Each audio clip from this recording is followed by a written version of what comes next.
So, hi, I am Juliet Hahn. I am a podcast host and I'm also a storytelling consultant, and I am the guest on the Inspiring Influencer Show.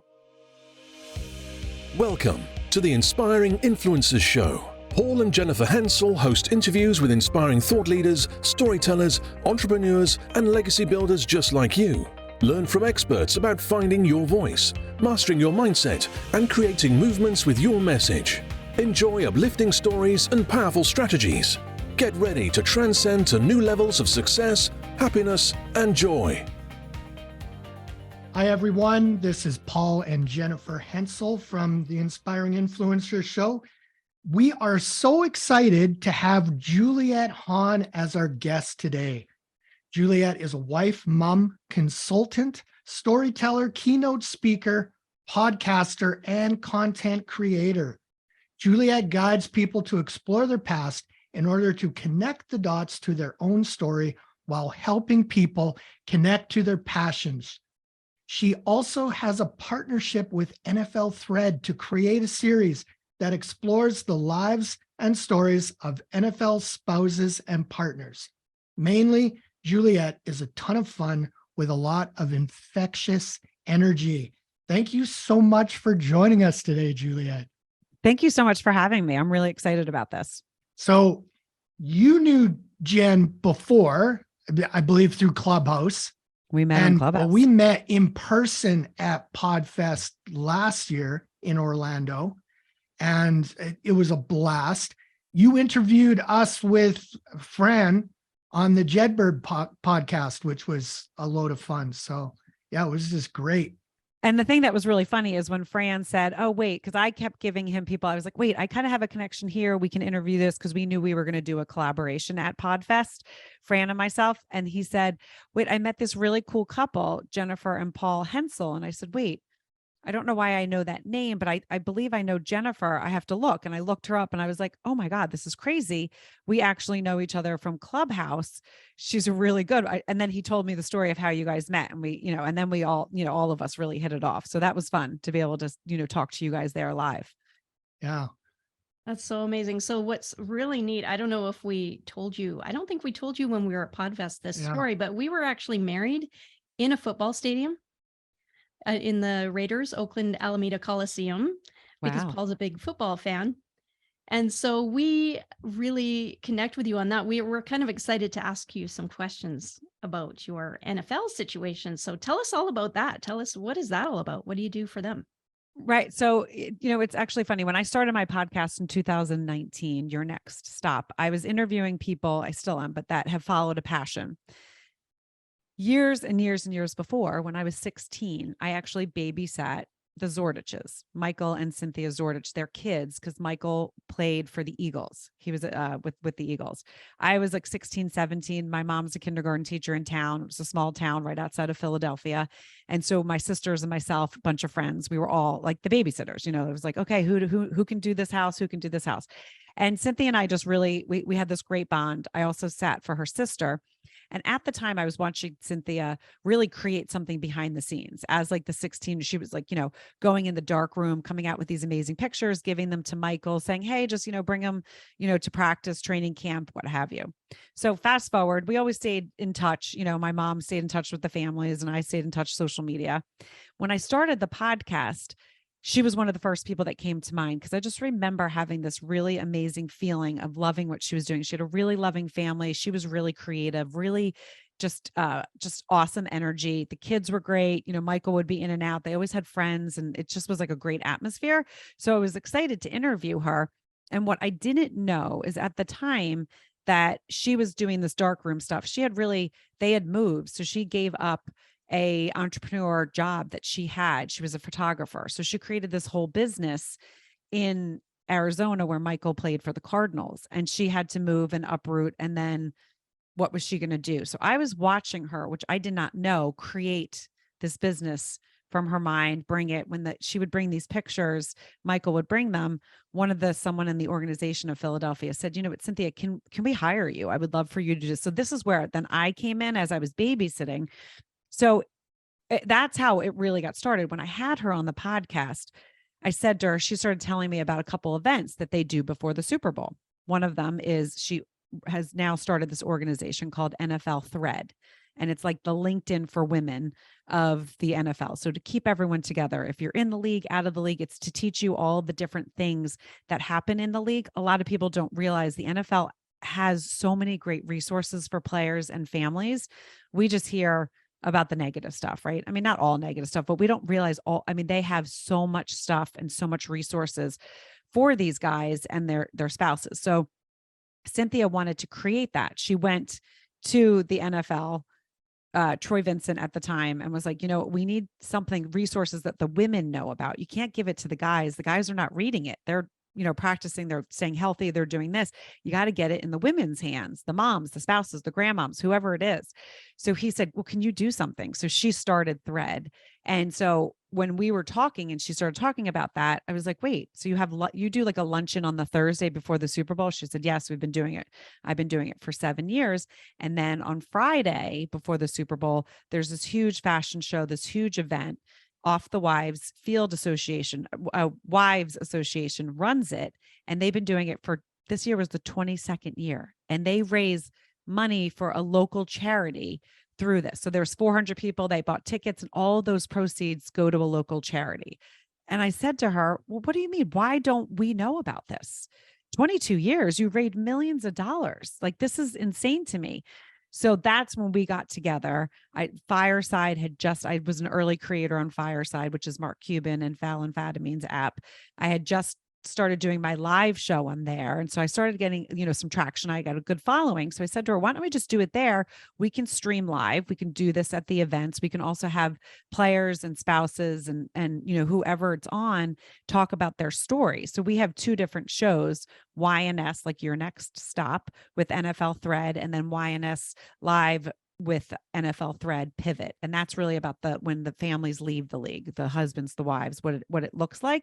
So then we just started doing these live events, and I just got back this past weekend. I mean, it is amazing. I interview people on the red carpet. I meet all these wonderful people. We have the live podcast set up. People are excited to come and talk about what they do, their stories, because they're not always asked, especially the spouses. They're not really asked, what do you do? When I first got there last year, I remember I asked someone, and her husband was pretty big in the league. And I said, can you tell me about yourself? And I handed her the microphone, I put the microphone there, and she said, I am, the wife of blah, blah, blah. And I said, oh, that's great. But what do you do? And she stumbled. She said, wait, you want to know about me? And I said, I do. And she said, oh my gosh, I'm sorry. I'm so thrown. I've never been asked that. And I said, well, that's a shame. Please tell us. She owned her own company. Like a huge company that she started when her husband was in the league. He had just left the league, but she was like, I knew it wasn't going to be forever. So then it's my turn to take the reins. So it's really cool. But we also kind of dive in what it looks like when someone leaves the league, if they're injured, if they were pushed out, if it was their choice, what happens mentally, mental health, what it looks like. So many different things. And they really get on the show and talk about it. And even on the red carpet, some of the guys, thanking us for doing what we're doing. Thank you for talking about the behind the scenes. Thank you for talking about the stories, because just like you guys know, stories connect us. And when you hear someone's story, you really feel either you like them a little bit more, maybe they're not your cup of tea, but you feel more connected to them either way. So that's really how it all came about. That's really cool. I love that you do that, like for spouses and wives, as I just imagine that cannot be easy. No, I mean, it's just, they talk about it, and time again, the husband, the ex-player comes on, and when they're talking to us, they're like, I didn't know I was depressed, but my wife was like, I think you're depressed. We need to do something about it. Some of them had to kind of trick their husbands into start getting up and doing stuff. Because if you think about what a professional athlete does, whether it's the NFL or any, like when you are at that level, the amount of discipline you have, you wake up, you work out, you eat. I mean, there's so much things. And then all of a sudden, when that's all taken away, anyone with even a straight mind, I mean, anyone that doesn't even suffer from depression or have mental health issues is going to struggle. And the more it's talked about, the more that the player that is starting to go through it can say, oh my gosh, I didn't know X, Y, and Z went through that too. I feel like I can talk about it. I can trust my wife. I can trust my spouse to really walk me through and help me through this journey, because it's not easy. And especially if you're doing something that you love so much, but your body is just like, it's not time anymore. How does that feel? How does that look? So we kind of shed light on all of that, which I think is really, really important. Cool. Was it fun being in Phoenix? Oh, Like, so fun.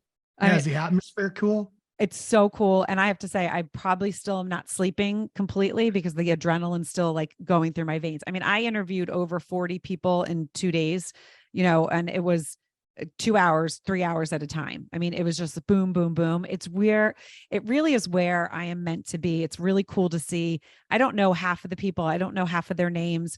I figure it out. I ask questions because I'm curious about it. I'm curious, why they're there, what these events mean to them. There's so much before the Super Bowl that people don't realize. There's so many networking events, so many parties. And so it's just really fun to see that world. And I have to say, they really have accepted me. They think, they're like, oh, who's your husband? I'm like, no, he's not in the league. And they're like, oh, that's great. But you've been with us. Thank you for being the person that's helping share our stories. Thank you for caring enough about what we go through and shedding light on it. And so it's what drives me and inspires me. Oh, that's so amazing. Okay. So Paul said, how was it in Phoenix? But just so our listeners know, you were involved in some kind of pre-Super Bowl event, right? Yes. So there was 2 events, right? Thursday, there was a luncheon. It's called the YNS Live with NFL Thread Luncheon. And there's about 80 people, players and spouses. It's really just for people to get together, network. We do swag bags. We have sponsorship opportunities. I mean, so many different ways to get involved. We have podcast sponsors. So the whole podcast backdrop has our sponsors on it. I talk about them the whole time. And each person comes up, and it's really, they don't have to, but so many people get excited to jump on the podcast to share their story. I mean, really, most people like to talk about themselves in some aspect. Once you get people talking, it's like, oh, wait, I love to talk about this. I love to share this. And then on Friday is the fashion show where they had 60 models. I mean, current players' wives, ex-players' wives. There's so many different people. I mean, they had some current players that were there, T. Higgins, Patrick Sultan. I mean, some big, big players. Steve Young was there, Donovan McNabb, his wife, Roxy is the one, their charity, which was called the Caris Foundation, which gives underprivileged kids the ability to play organized sports at a higher level. So they do the funds for that. So that's where all the money that from the fashion show went. So it's really, I mean, just the atmosphere and the love and the energy. It is a really loving, exciting community. And people are just happy to see each other. And a lot of times these women and ex-players, they go because it's like they're once a year where they all get together. And so it's just really this great. Mark McMillan, who's been on the podcast, who also was an ex-Eagle, but also played for Kansas City. So that was really fun to kind of talk to him about it. He's an Emmy winner. Because he had a show called Big Man, Little Man, because he's short, he's 5'7", but he was an incredible Philadelphia player. I remember him because it was when I was, growing up. And he now is on Next Level Chef with Gordon Ramsay. So that just came out. So that was really fun for him to be able to talk about it. That's his next stop, right? It's his next passion in life. He has all these grilling and cooking sauces. So it's really fun to see these, this community particularly, because I have ties in it, because, of babysitting, living right outside of Philadelphia. It's special thing. I love sports, period. I played 2 sports in college, so it's really in my blood. It's the competition. I thrive in that. So being on my feet and, basically having to talk and not have things scripted out, because it's like, you don't know who you're going to meet. You don't know what questions are going to be asked. I really, really thrive in that. But you're very good at what you do. You're incredibly easy to talk to. You're great at interviewing. I appreciate it. Yeah. So now one thing we have in common, we both, talk a lot about the importance of storytelling and that kind of thing. So what led you or inspired you to talk about that and get into that aspect? Well, I have to say, it really stems, and this is what I talk to my clients about. Since I'm a storytelling consultant, I really help people be able to articulate and formulate parts of their story that are going to connect deeper with audiences. A lot of times we have things that happen to us in our past and we don't think that they're significant because it's like it happened to you. So who really cares about that? But that's not true because those are the parts that really connect. So I'm dyslexic. So school was really tough for me. I grew up in a town that everyone was like, in my eyes, everyone was good at school. They were good at sports. So I was always kind of having to really work extra hard and realize that I didn't learn the same as my friends. And I had a lot of friends because I played sports, but I also had a lot of friends because I loved people. I love people. I love asking questions. I love being silly. I love that aspect, especially growing up. And so I realized really early on that when I communicated, when I spoke, teachers listened to me a little different. When I had to do written work or had to hand in work or had to take tests, I was told, you're not trying hard enough. Why aren't you focused? What's wrong with you? What are you doing? But then I would change it around and talk to them. And then they would say, okay, well, this is what I want on your papers. Now, we didn't know back then I was dyslexic, but like it runs deep in my family. So my dad's dyslexic, my sister's dyslexic. I'm sure there was a grandparent that it came from. My oldest son is dyslexic. It really is a superpower. But when you're in traditional school, it's hard and it basically sucks. I mean, it really does because you learn completely different. You don't understand what the teacher's saying. And it's like, why is everyone else understanding? So I went through school with my friends, I mean, going to top colleges and me having to bust my butt to get, even just like an average grade. There was subjects that I was better in. Funny enough, English and history, I was better in than maths and science. That's where really my dyslexia came in. So it was more of a processing thing. So I learned I can connect with people by talking and telling my story. And so early on, it was just something I harnessed. I went to college. I actually did not go to study communications because I really didn't like school, but I played 2 sports, as I mentioned. And so I went into corporate fitness because I thought fitness, I'm great at. Corporations, I love people, I love connecting, I love networking. This is what I'm meant to do. And I had to take anatomy and physiology.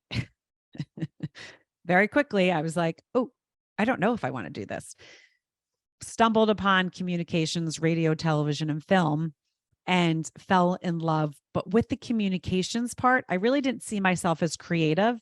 I didn't see myself behind the scenes making things. Again, it kind of stems back from my dyslexia. When I was in 3rd grade, the whole class went to gifted and talented, and myself and another boy went to special reading. We had to read The Blue Dolphin. And I was told, like, by my friends that came over, like, where were you? Where were you? I was like, I had to go read The Blue Dolphin. They're like, oh, that stinks. Why? We got to create these things. We made mazes and we're going to go compete nationally. And we got to, build these different javelins. And I took it as creativity. So I gave myself that little narrative that I wasn't creative. So that took me through my life, even though I had so many other talents and I had so many strengths. I didn't really let it get me down, but there was times in my life where I was like, okay, I'm not going to go that route because that's not my strengths. So in college was one of those things. But then I did find that communications, I found advertising sales, and I fell in love with, I knew I wanted to move to New York City. I knew I wanted that kind of life. So that's the route I went. And now, funny enough, I was in advertising sales for many years, met my husband in New York, had kids, decided I wanted to stay home, really even sharpened my storytelling skills because I would tell the kids so many stories. Literally make up stories, and we had these villages and towns, and I can't believe I never wrote it down because it really probably would be like a movie or a TV, a kid's book. But it was one of those things I knew, meeting people, I always would network with them. I would always, oh, you need to meet this person. You need to do this. So it was always something that I was doing kind of behind the scenes. And then in 2019 is really when I was kind of in a creative rut, which now I realized I was like, what do I want to do? The kids are getting older. I want to start giving back to the family. I really want to do something. And that's when I started the podcast. And then the storytelling consultancy came out of it because when I would have guests on, I tend to ask curious questions because I'm curious and it's not scripted questions. And it's because I really read people really well. I'm very intuitive. And so they would then start talking and it would just become this beautiful conversation. They would get off the podcast and say, wait, I've never told my story that way. How did you do that? Can you help me? And then that's how my business really kind of evolved. Oh, that's so amazing. You must have heard so many amazing stories over the years too. Oh, from your amazing. players and the wives, and then, you did your storytelling with your kids. So do you have any tips for other people for creating their story? Because everybody has a story. We find that some people think at first, oh, I don't know if I have a story, or can I tell a story? But I know that everybody has a story, and it's just a matter of pulling that story out of the person. So do you have any tips? I do, because that's the thing. Not only do I do the NFL segments, because I have 4 different podcast shows. I do, like, what my first podcast when I first started is Your Next Stop. And I really talk to people that have followed a passion and turned it into a business. So there's a lot of entrepreneurs, but there's also a lot of people that are in the business world that knew that that's what they wanted to do. And one of the tips when I'm talking to clients is, if you're interested in something, even if you think it's not significant, but you realize you can talk forever, you don't pause, you just really, it flows out of you. That is something that needs to be added to your story. Whether you think it's significant or not, the energy you're bringing forth, the way you're speaking, the way you get excited, it means that other people are going to connect with that piece a little bit more. And whether you're writing a book, selling a story, on a media circuit, keynote speaking, those are the things that need to be added. Even if it's a sentence, it's an important part of your story. The other part that I tell my clients is, you really need to think back into your childhood, like I did when I was in 3rd and 4th grade. Even though that wasn't a great feeling, it still was like, oh, I feel bad for that little kid in 4th and 3rd grade that all her friends went elsewhere and I had to go with the troublemaker to go special reading. It was like, okay, this stinks. However, it did really put a path in front of me, and it made me resilient. And there's things that I learned because of the way I struggled in school. And so sharing that part of my story is important. And I'll give you an example. Someone said to me one time, I said to them, I played 2 sports. I'm dyslexic, but I went to college because of my 2 sports. And they said, from one sentence, I learned, okay, you're dyslexic. So that means you're pretty resilient because you failed so many times. You have a creative mind. You actually can think outside the box. You're curious. A lot of dyslexic people are curious. And with your athletics, not only are you hardworking, but you're competitive and you want to get things done. And that's the other thing I tell my clients. Just from one sentence, people can learn something from you. So it's really important to kind of harness those 1 to 2 sentences. I hate the word elevator pitch, but really kind of figuring out those little things. Third is, you might have this, this huge trauma in the beginning of your life, middle of your life, end of your life. And you think, okay, I don't want to tell it all because I sound like I'm this wreck, right? Because I have all these different traumas. But you can talk to those audiences, whether, again, whatever aspect you're doing, podcast circuit, author, keynote speaker, entrepreneur, wherever it is, adding those little bits are going to connect with different parts of your audience. So if you have this huge trauma, your house burnt down, you lost everyone in your family, people are going to be like, oh my gosh. Now, not everyone's going to relate because that doesn't happen to everyone, but they can feel a little bit. But if you add, when I was a drug addict as a kid, my parents got divorced, and then this trauma happened to me, they're going to pull in different audiences to really connect your story even more. Oh, that's so good. We find too that, and then I know you do this where you then will go, how did you get from that to the next phase in your life, right? And that's where the exciting from point A to point B, and the transformation and the solution basically that other people can learn from. And so, what do you recommend for people to dive into that, and to embrace that and not get stuck in their story? Right. Because a lot of times people will say, well, that the part that I got out of it, it really is not a big deal. Like, who can learn it? I just did it. Or, I had help here. But that part of your story, again, is going to connect, but it also connects the dots for people. So that's something that I help them do. I really help them take those dots and string them along. So it is, that story kind of flows, because sometimes people will go all around, even though in this conversation, when people listen, they might chuckle at that, because I've gone from my beginning to my middle to end, but I tie it all together.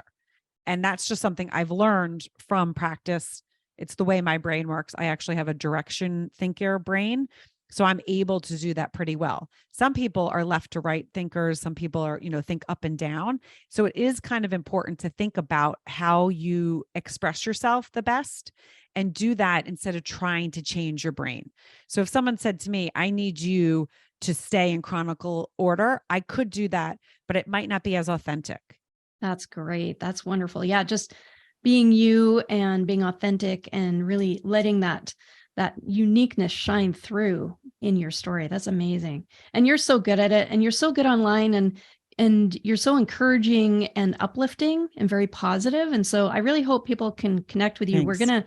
We're going to find out more about how people can really, work with you and connect with you. But first, Paul's going to take you through our speed round. Okay. Yeah, just 3 real quick questions. So what do you do for fun? So, I mean, I love hanging with my family. I love going on, a boat in the summer.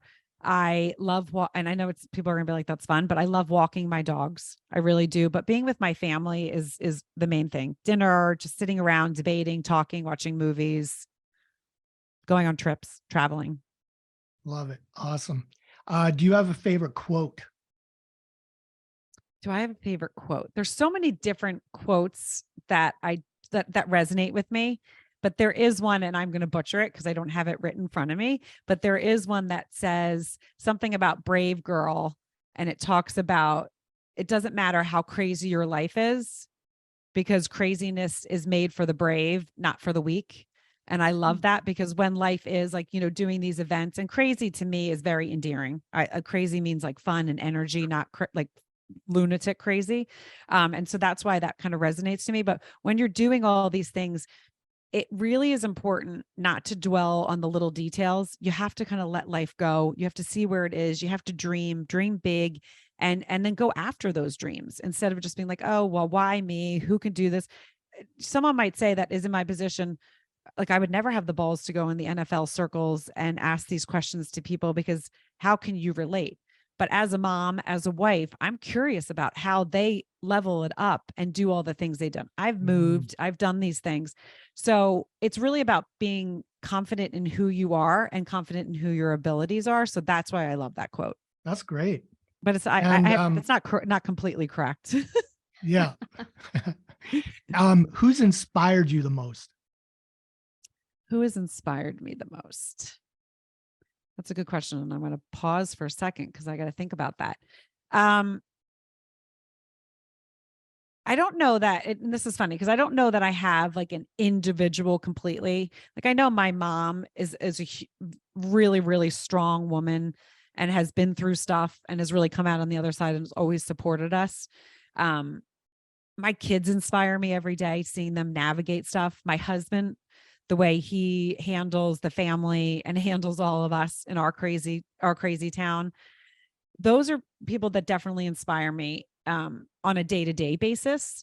But I do think that people that stand up and talk their truth, even when the world is going crazy, and I don't have like a specific name, but people like that really inspire me. I really think that it's important not to try to be someone else. And if you have something that you're really passionate about and you really believe in, not just sit back because you're like, it doesn't matter, but to fight for it.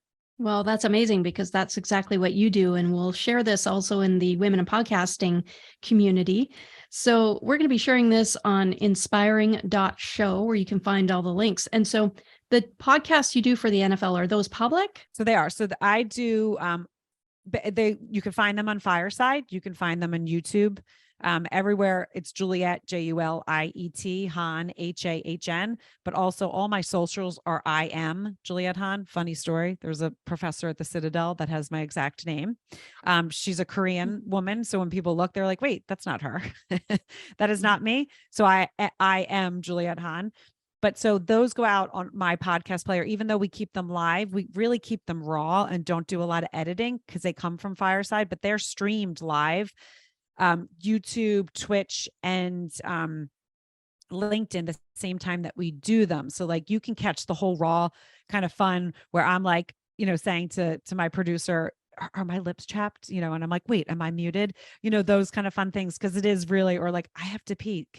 Oh, am I muted? Those kind of funny things. And then Yeah. we do cut them up and put them as podcast episodes, and they go out on my RSS feed. So you can find them on my website, which is IamJulietHahn.com, or you can find them at Your Next Stop on all podcast players. Oh, wow. That's amazing. And we'll put all those links in the show notes at inspiring.show. Wonderful. This has been Yeah. awesome. I love talking we'll- with you guys.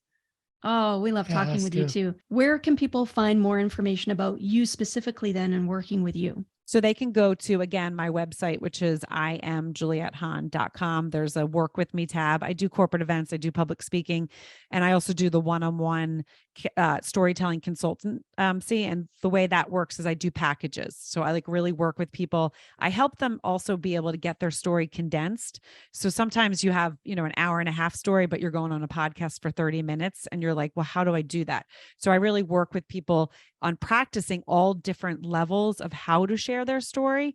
And also after we've worked, we've had like a bunch of sessions, people are allowed, or I shouldn't say are allowed, but my clients can hire me for like a one-time off, like, hey, I'm going to be on this podcast.